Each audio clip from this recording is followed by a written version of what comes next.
దైవం ప్రేక్షకులకు నమస్కారం. శివానంద లహరి శ్లోకాలను రాగయుక్తంగా నేర్చుకుంటున్నాం.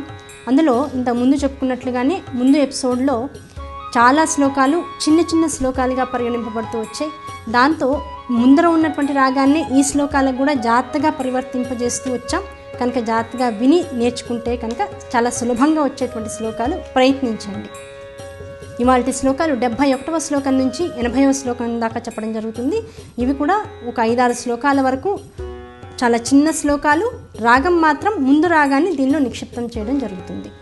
మొదటి శ్లోకం.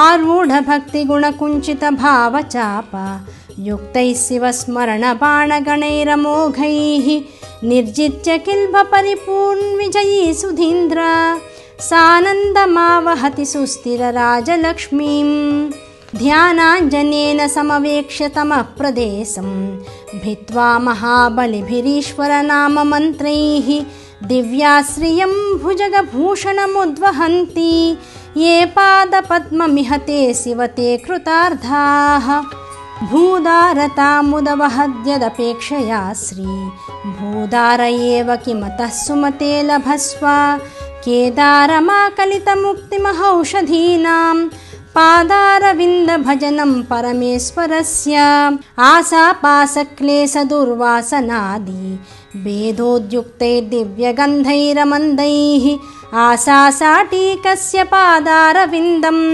చేతః పేటిం వాసితాం మే తనోతు కళ్యాణినం సరసచిత్రగతిం సవేగం సర్వేంగితజ్ఞమనఘం ధ్రువలక్షణాఢ్యం చేతస్థురంగమధిరుహ్య చరస్మరారే నేతః సమస్త జగతాం వృషభాధిరూఢా భక్తిర్మహేశ పదపుష్కరమావసంతి కాదంబినీవ కురుతే పరితోషవర్షం సంపూరితో భవతి యస్య మనస్తటాక తజ్జన్మ సస్యమఖిలం సఫలం చ నాన్యత్ బుద్ధిస్థిరా భవితుమీశ్వర పాదపద్మ సక్తావధూర్విహరణీవ సదా స్మరంతి సద్భావనా స్మరణ దర్శన కీర్తనాది సమ్మోహితేవ శివమంత్రజపేన వింతే సదుపచార విధిష్వనుబోధితాం సవినయాం సుహృదం సముపాశ్రితాం మమ సముద్ధర బుద్ధిమిమాం ప్రభో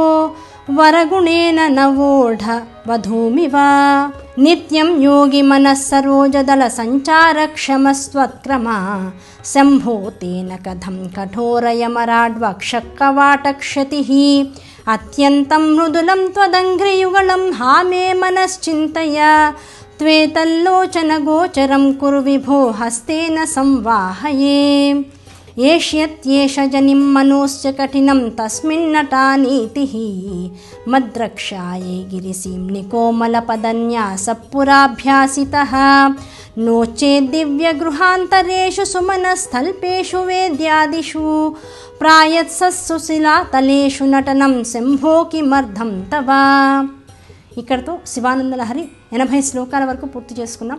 వచ్చే ఎపిసోడ్లో ఇవన్నీ కూడా కొద్దిగా ఇబ్బందికరంగా, అంటే శ్లోకం చదవడానికి రాగం రెడీగా ఉంటుంది కానీ ప్రతి శ్లోకం కూడా రకరకాలైనటువంటి సంధులతో సమాసాలతో కూడి ఉన్నటువంటి అవడము, దాంతోపాటుగా చాలా వరకు శ్లోకాలు చిన్న శ్లోకాలు పెద్ద రాగం అవడము, రెండింటినీ మనం సమ్మిళితం చేసుకుని ముందుకెళ్ళడం అనేటువంటిది కొద్దిగా రాగయుక్తంగా ఇబ్బందికరంగా ఉంటుంది. కానీ మీరు వింటూ ఉండగా దీన్ని చక్కగా సులభతరం చేసుకునేటువంటి ప్రయత్నం చేయవచ్చు. కనుక ప్రయత్నించండి.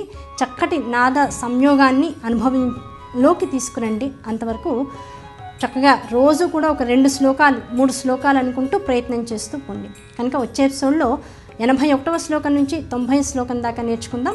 ఆ ఎపిసోడ్ వరకు నమస్సులు. ఆచారాలు, సాంప్రదాయాలు, పూజలు, వ్రతాలు, సమగ్ర భక్తి సమాచారం కొరకు సబ్స్క్రైబ్ చేసుకోండి మన దైవం ఛానల్.